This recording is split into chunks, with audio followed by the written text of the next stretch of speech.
Hello and welcome to another episode of Connecting the Dollars. Today we are going to talk about some tax law changes and we are getting into early 2025. So now's a good time to see what may or may not occur and what you should be paying attention to. My name is Emily Agosto. I am a CPA and financial advisor with Propel Financial Advisors. And I'm Amanda Vaught, attorney and fellow financial advisor. All right, so let's jump right in. Yes. What are the kinds of things that you are looking at, just kind of like an overview for 2025? So a lot of tax changes that were passed a few years ago are coming into effect in 2025.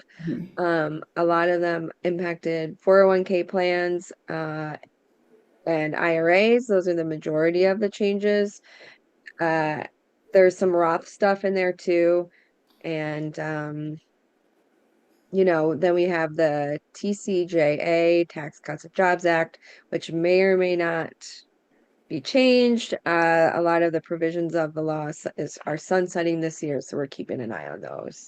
Yes, So, and those are. then also, oh, I just was going to mention the FinCEN reporting. Mm, Just wanted to mention that. Um, yeah, that's. that was paused by a preliminary injunction by a judge in late in 2024, and so that's working its way through the courts to see if that will continue to be a requirement. That's for our small business owners. Yeah, yeah. There's a lot of things that are kind of not as settled as a tax preparer, as a CPA. I'd rather have like a little more, some solid idea of what may or may not change, but this could be a Mhm. tax season where things are changing like while we're actually in tax season. So we are keeping an eye on that, as Amanda said.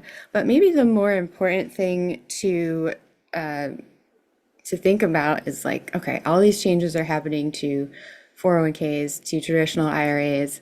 A takeaway could be like maybe a brokerage account or a Roth IRA, something that doesn't Mhm. have all these specific rules to them. I mean, there are rules, but these specific rules that keep changing might be a better option for investors.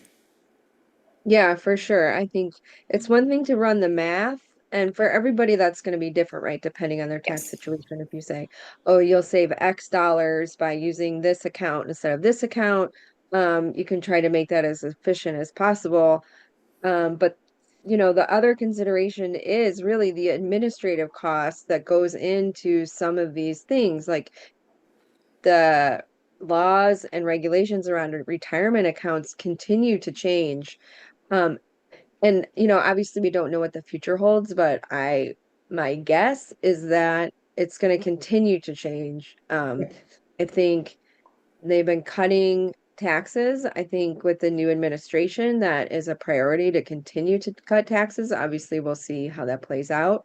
Um, but one way the government is trying to get those taxes back is through changing these rules around the 401ks, right? Because that's a large pool of money out there that Uncle Sam is like waiting to tax. So, I don't know. I don't think it's going to stay this way. Mhm. And that's what makes it complicated. And that's why, if you don't want to deal with the administrative issues and keeping up with the rules and all the things, brokerage account is not tax advantaged, but that means there's also not like a ton of rules and Yep. stuff they're going to keep changing on you. Um, which is great, right? Because we know clients who are in their RMD age where they have to take required minimum distributions. One of the changes they've made recently is that they increase the age that you have to start taking those. So if before you thought it was age 72, now it's age 73. Um, which would does that apply to you? It depends on the year you're born. I mean, and you know, um, some people get forgetful when they get older, and I'm this is already like, forgetful. yeah, it seems like maybe it's easy on its face, but it's not. Right. And um, there are significant penalties for missing your required minimum distribution. As part of the new changes, they did reduce that penalty a little bit, but it's still there. So, Yes. um, Yes. The IRA and the traditional IRA and 401k are very highly regulated. yeah. Um, and So, should we mention a few more of the changes that are coming into effect in 2025, Emily? yeah, while we were on that 401k subject, there's some changes to employers being able to match a student loan payment in the form of a 401k contribution. For people who have simple and sub IRAs, the Roth option is available.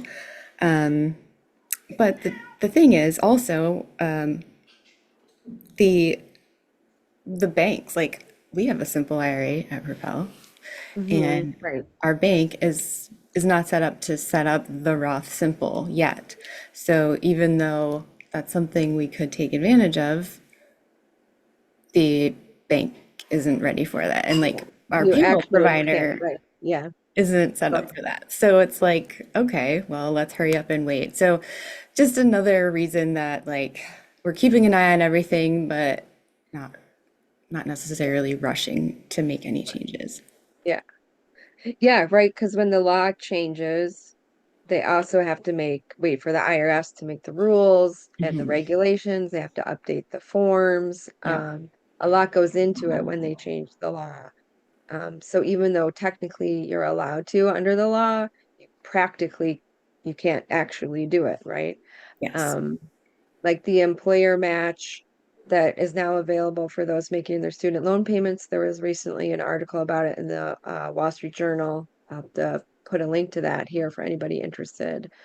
And they featured several employers who had updated their 401k plans to make it available, but they said that was a very small minority number who had actually done the change. So, yes, it might be available, but it depends on the 401k plan at your work.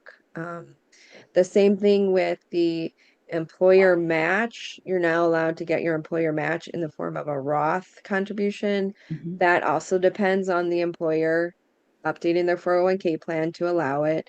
It depends on the payroll provider um, making that possible as well. So, Yeah. um, Yeah. It's a lot. So, yeah, yeah. and Um, yeah, to reiterate, a brokerage account, you just open it, you put money in it, you invest it, and no one's going to tell you, when you have to take it out or how much you can put in or when you can take it out, like for what exception, what rule. yeah, There's no penalty. It's just you have to do the tax planning on it, which is a lot easier to do than yeah. pay attention to all these laws. Right, right. And then I was going to mention the other one that was supposed to take effect in 2025 was your catch-up contribution for those over age 50, right? You can make a catch-up contribution to your 401k. Um, you could make those as a Roth if you made a certain income over $140,000. That is still coming into effect, but the IRS pushed it back, so that's not going to take effect until 2026. So if you were excited for that, maybe next year, right? Um, Yeah, that's another thing that happens. Like the laws, they come through, but then the IRS is like, just kidding, we're going to keep pushing it back. So yeah, it's an yeah. interesting, I don't know. This is going to be my 10th year preparing taxes, and I thought I saw a lot in the whole 2017, 2018, and then through the pandemic with all the changes, but I just feel Hmm. like it's going to keep being a little bit like the wild, wild west for the foreseeable future. Yes, I think so too. I think, the old expression is the tax code is written in pencil. It feels like now it's written in like magical erasing ink. It's like changing the way. Yeah, Um, seriously. yeah, so okay, so one more we didn't touch on yet was the catch-up contributions for those who are attaining the age of 60, 61, 62, 63. You can start making a more significant contribution to your 401k. Yes. Um, which I want to say it's like $11,500 extra, Hmm. which is great for those people in those specific ages, Hmm. right? But the issue with this, right, is that one of the great things about using retirement plans is that we want to take advantage of compounding and waiting until your early 60s to make significant contributions to your retirement plan is not, you know, It's not the best way to get there. Yeah, yeah, I don't want to shame anybody who is at that point and of hasn't course. is behind. I mean, everybody's behind, but if you are in your 30s, 40s, that's the time you want to put an extra $11,000 into your retirement account, Hmm. not to your 60s. So just because the law changed for people in their early 60s, which is great for them, if you're not in your early 60s, use it as an excuse to give yourself an extra cash-up contribution. You don't need this law change, Right. right, to do that. Yeah. So They're called catch-up contributions because it's assuming you're behind. So, if you can get ahead of it, yeah. that's great. And then if you're in your 40s now, you listen to us, put the $11,000 extra in your savings now. Hmm. Maybe when you're 62, you can take your extra $11,000 and go on a nice vacation because you don't have to be putting it into your catch-up contribution bucket. Right. Um, so these things are not just saving money, they really impact your life significantly um, later Yes. on. So I like to say like help yourself out, help your future self out. Um, Yes. That's a good one. I tell that to myself all the time, just like, oh, if I do the dishes now, my future self won't have to do them. Just little things like that. yeah, yeah, for sure. Um, it's good. That's like the future self of like a in a short time period, right? There's the Yeah. psychologists who say our future selves doesn't feel like the same person mentally. It Hmm. feels like a different person. So it is very difficult for people to think of themselves as the same person when they're older. Yes. So just be aware of that mental trick Yes. that you could be playing on yourself. So, I love a good um, mental trick. yeah, right. And then Emily, our favorite tax law, which we referenced earlier, the Tax Cut and Jobs Act, which is sunsetting. What are some key provisions we're going to be looking at that may or may not continue? Yeah, the ones we want to keep an eye on, well, all of them, but a few specific ones. The salt tax, that is the property tax deduction, state, I forgot what State and SALTs, local state tax. and local tax, thank you. The estate tax ceiling, QBI is a big one, and just the Yeah, change it's in the tax brackets. Yeah, QBI is qualified business income for self-employed individuals.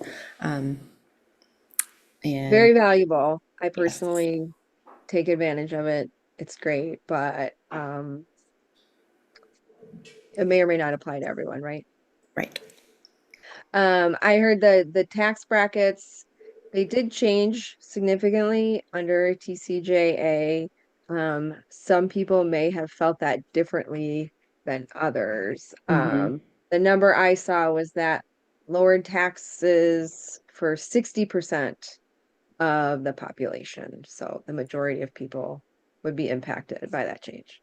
Yeah, I looked at a comparison, like if the TCJA tax brackets were to go back to how they were pre-TCJA, it's kind of like that spot. There's the 22-24% tax brackets that would most likely be lumped into the 28% tax bracket. So that was kind of where the biggest change was. The highest tax bracket, I think, came down a few percentages, but the highest Mhm. and the lowest were relatively similar. It's kind of just that like middle zone where most of us. Yeah, yeah, yeah. Um, I think a lot of people aren't. I feel like the tax bracket thing feels like kind of amorphous for people. I do think at least living in New York and you're in Chicago, Illinois, the salt tax like really impacts significantly a lot of our clients. So Yeah, that was a that's huge one. one. Yeah, yeah. So um Anyway, hopefully, with tax season around the corner, they aren't passing these laws retroactively to disrupt tax season, Yeah, but what's it's don't count your chickens. I Like, know. I'm hopeful, but I'm not, I don't know. I wouldn't say I'm not yeah, optimistic, but I'm ready for anything at this point. yeah, yeah. So I think for our listeners working with a tax professional, um, they should be on top of this stuff. Hopefully they are. Mhm. Right? If you don't feel like they are, obviously you should call us. Yes. But Mhm. they may or may not advise you to hold off on filing um, for various reasons, and have a good reason for suggesting that to you. So, Right. That is like filing in February or filing later in March when maybe there's been more time for legislation to pass or things of that nature. So, right, right. yeah, we're keeping our Um, eyes open and hopefully it will be a smooth tax season, but we're here to figure it all out as it happens, either way. yeah, yeah. So I think that was a good summary, Emily. I do think key thing is the 401k changes because Mhm. those I think are such a big deal. Um, right, Yeah. because I think the 401k is great because it's easy. They make it easy to contribute, and then they make it difficult to withdraw. Yes. Um, which is great, right? Because we don't want people making early withdrawals from their retirement accounts. That's not what you should be doing. Right. Um, but also when you do need to make a withdrawal, it is kind of annoying, right? It is. So, Yeah. And most people have a significant amount of their savings in a 401k. So that is something we will definitely be keeping our eyes on. And yeah. okay. Well, if you have any questions, please reach out or leave a comment if you're watching us on YouTube. Yep. Info at connecting the dollars is connectingthedollars.com is our email address. You can find us online, connectingthedollars.com. We are on social media. We're all over the place. Reach out if you have any questions. Thank you so much. See you next time. Okay. Bye. Bye.